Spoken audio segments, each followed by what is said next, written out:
name's Steve Lennert.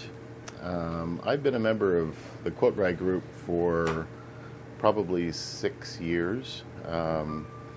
I met Paul Leger online about that time and was very interested in the group just from exchanging ideas. And he mentioned that they were doing a retreat out here. I wouldn't have even considered coming clear across the country, except a good friend of mine from San Francisco was coming to the group, Jim Hahn, and he said it was such a great group.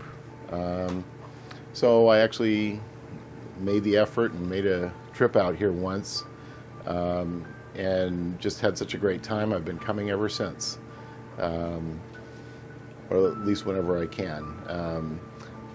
The trip from Portland, Oregon takes a full day both ways. And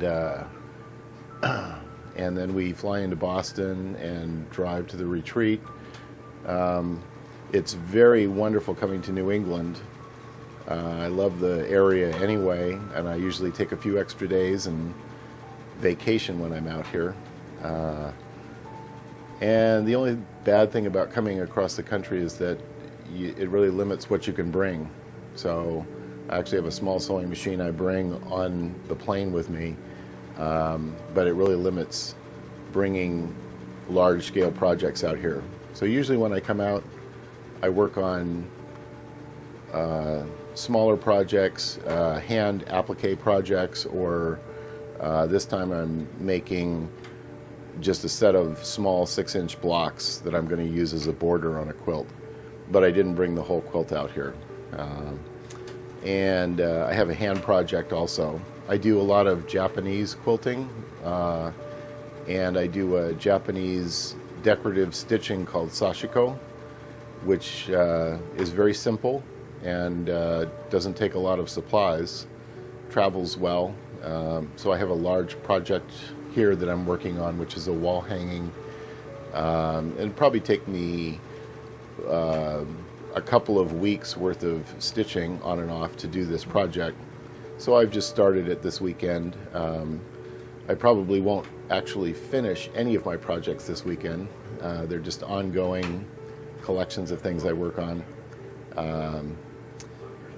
And I got into quilting about 15 years ago, and it was a kind of an odd way I got into it. I just found some quilts in a store once that I just loved, and I was interested in purchasing them for my home.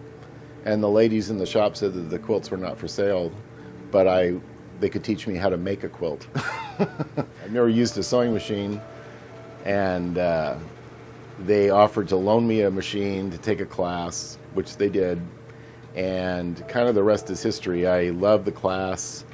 I think I wound up making about 8 quilts that first year, and within a couple of years I'd actually opened my own quilt shop. I quit my job and got into it as a business, and so now I actually sold the store a few years ago, and I have an online store that I run, and I teach quilting a little bit here and there.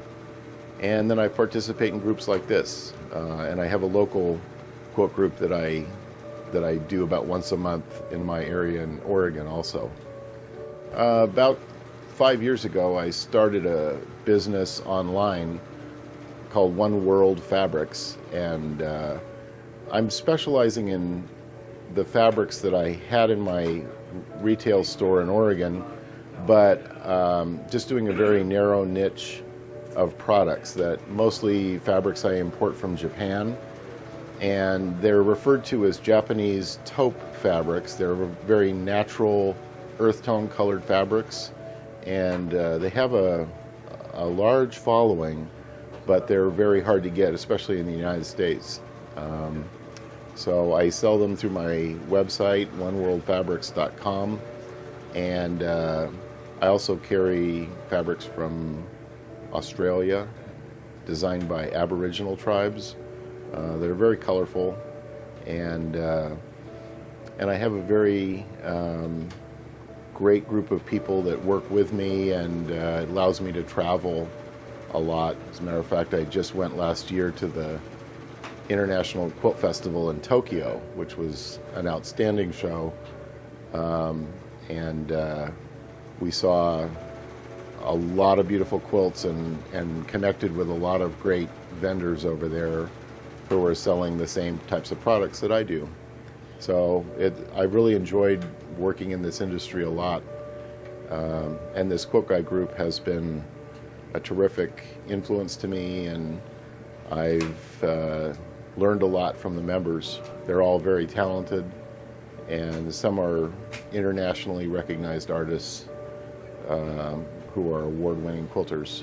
So I feel very privileged to be part of this group.